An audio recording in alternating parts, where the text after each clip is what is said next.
Needs no introduction. I've been saying that a lot this week. Mike Rowe, you know him, you love him from Dirty Jobs. Somebody's got to do it. You're a smart guy, you're a tough guy, you're a resourceful guy. How are you getting along in the new normal? Well, mostly I'm just trying to get along, adjust, and figure out whatever the new normal is. On a business side, got this show. It's called Returning the Favor, and we're trying to figure out how to do it without leaving our house. So I'm Zooming. I'm going to meetings. I'm FaceTime live. I'm always late to the tech party, but now I'm being dragged into this new reality. Yeah, and we all are. We just put look, everybody right now is trying to figure out what blank means in the age of coronavirus. And if you're in my business or your business, we're just trying to figure it out. But the funny thing about Returning the Favor is everybody's doing it in their own way right now. I've never seen so much content out there in the World Wide Web that mirrors the show we've been doing for the last 3 years. It's weirdly gratifying and strangely unsettling. I am amazed how many people are stepping up, just individuals. Going out and starting things, whether they're delivering food to the elderly or they're trying to take care of first responders. In Chicago, they're starting this PPE drive at the United Center. They're going to turn that into a reception center where they're going to take in all this personal protection equipment. You're seeing everybody step up. It sort of reminds me of the days after 9/11, but I think this is going to last longer. It fundamentally changed us. It absolutely altered the way we think about travel, the way we look at each other. It forced us to grapple with all kinds of giant existential issues, both micro and macro. Right. And, I think this is different because the enemy is faceless. It has no gender. It has no ethnicity. It has no race. It's just this completely indiscriminate, apolitical, nonpartisan thing that wants to kill us. And so the acts of kindness that you're describing are fascinating because I think what's driving them is an awareness, maybe a subliminal awareness, maybe not. But I think most of us in the reptilian parts of our brain understand the difference between a terrorist threat and a true alien threat, something that just comes from another world, in this case, a microbial world. We can't see the damn thing, but it really begs the question, if you can't see the thing, what do you look at? And if you look at the refrigerator trucks backed up to the hospital where dead bodies are left to cool, you're going to feel a certain way for a while. And if you look at people doing these incredibly kind and generous and selfless things all over the world, you're going to feel differently. And so I think part of what has to happen on a conversational level is we just need to talk honestly about the unintended consequences of every major news network putting up a ticker like it's a stock market ticker that chronicles each new infection, each new fatality, and treats it like it's, forgive me, but some kind of sporting event. Yeah, that's very true. What do you want me to do with this information is what I scream at the TV. What do you want me to do about it? Yeah. I'm already hunkered down. I'm already trying to be a good scout. What do you do with the information? People don't have an answer. It does seem like the cable news channels are just trying to prove themselves right. To your point, Mike Rowe, this doesn't do us any good. What does us good is to know what's happening locally so we can protect ourselves in our own environment. That's the most important thing. We need to know where are there hot spots here in Illinois and specifically in Chicago. We closed down the restaurants a couple of weeks ago. We closed down most of the businesses. Everybody is hunkering down. This radio show is actually coming to you from 4 different locations that are all getting together on a central hub. So we don't have to be around each other.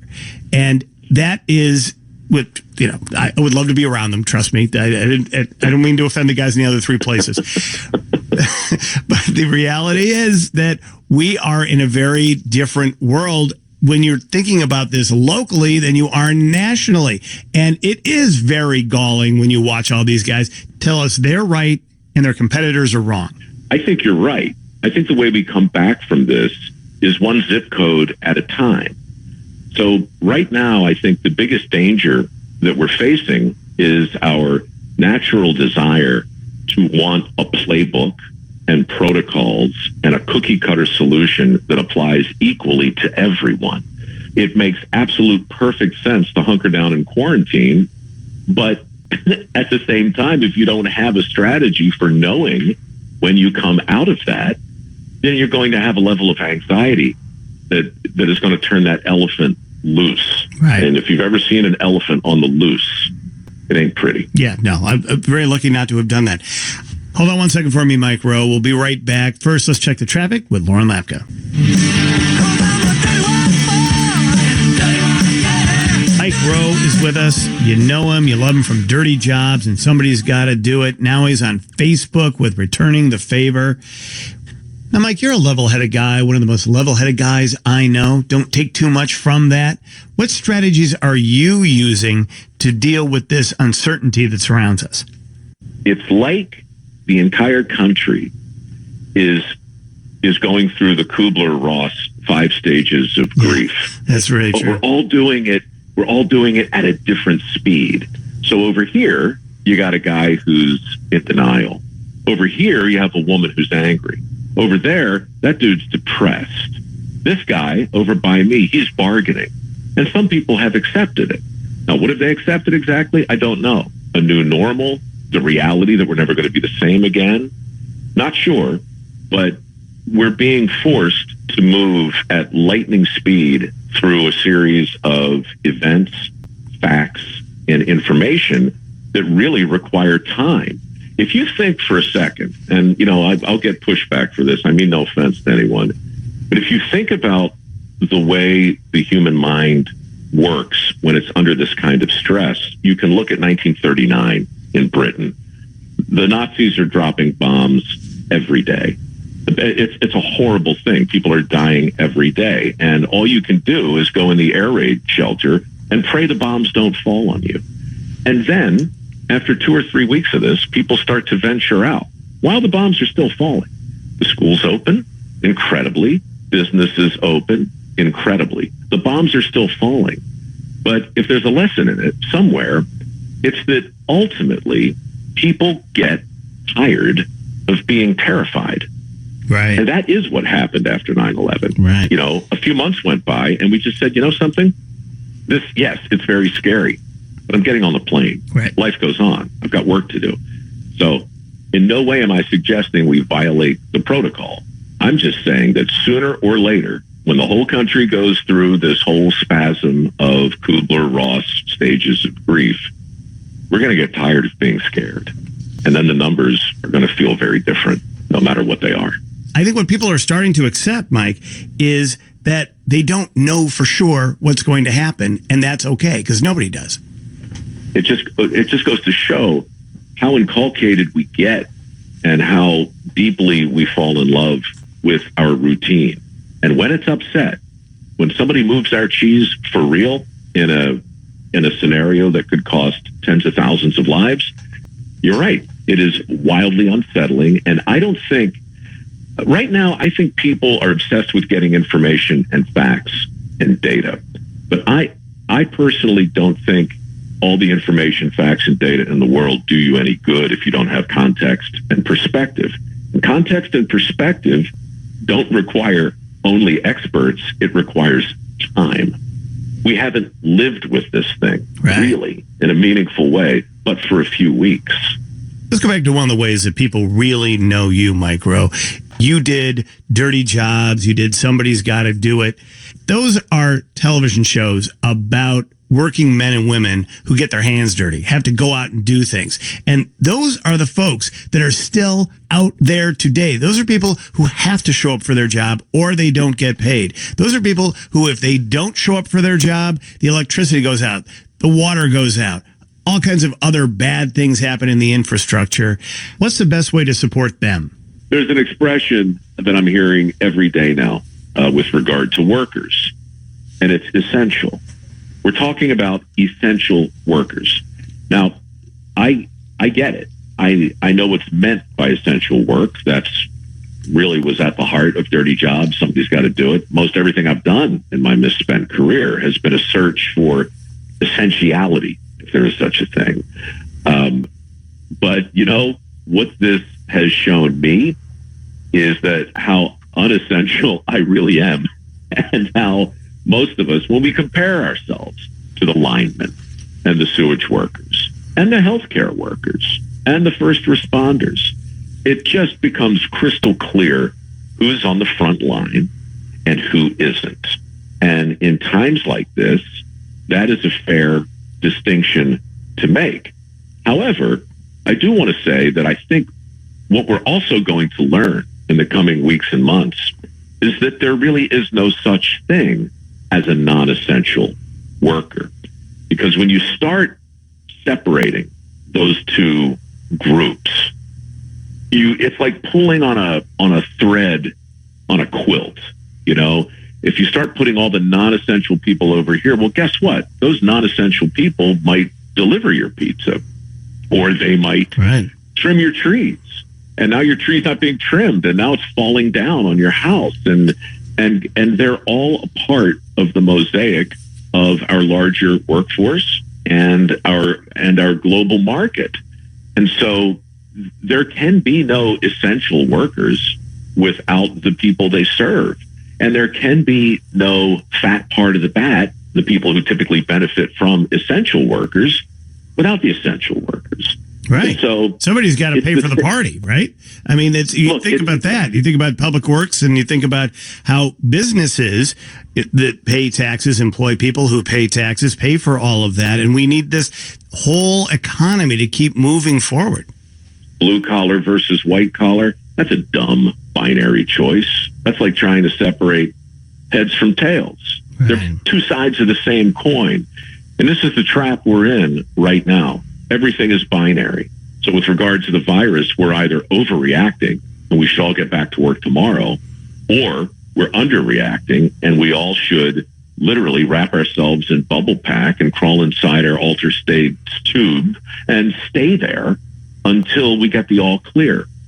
What if the real answer to this is both, depending on where you live? Well, isn't that the point? We watch these things on television. I think to the point you were making earlier.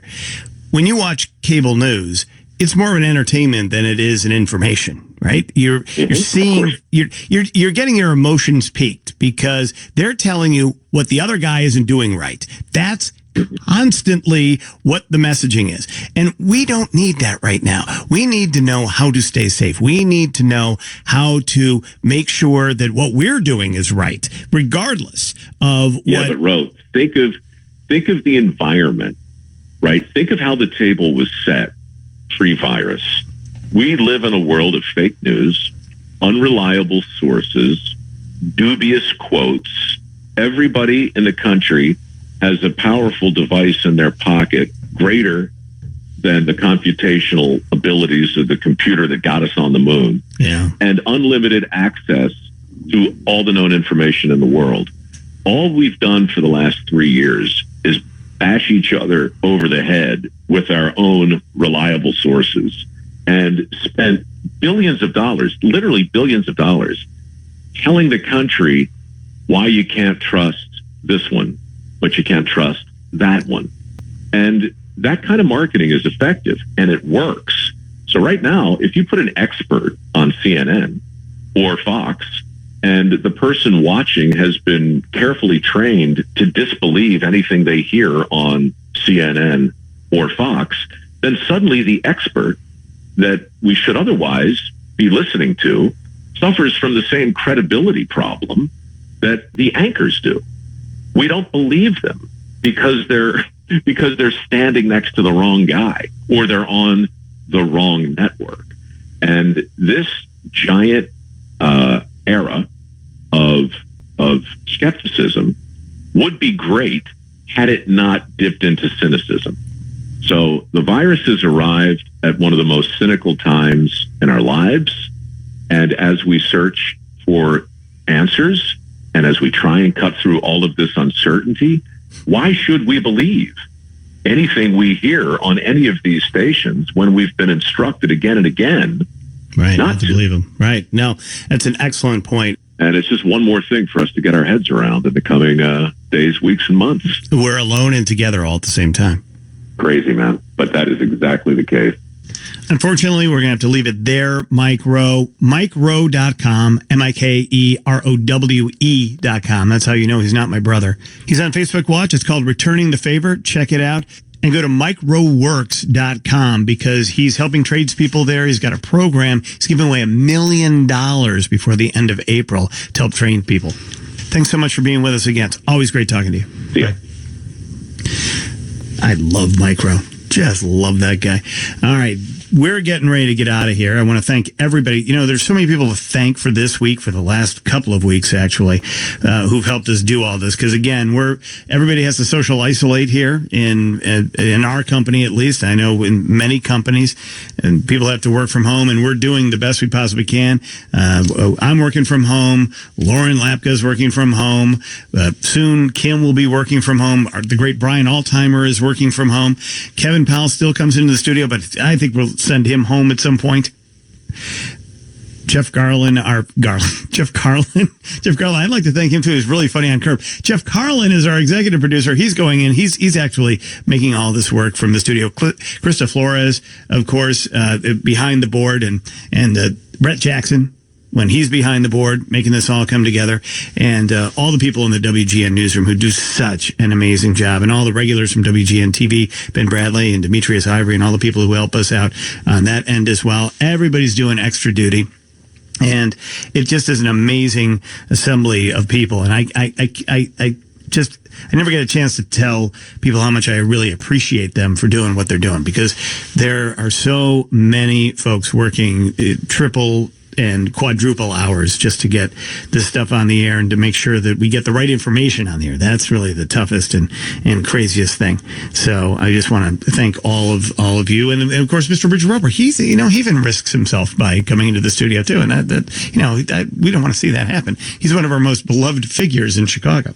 So have a great weekend. We'll be back here on Monday. We're going to talk to a child psychologist on Monday if you've got young kids or even teenagers at home, maybe your adult kids move back in with you, because I know a lot of families where that has happened, and you need to be able to communicate with them after this second weekend of seclusion.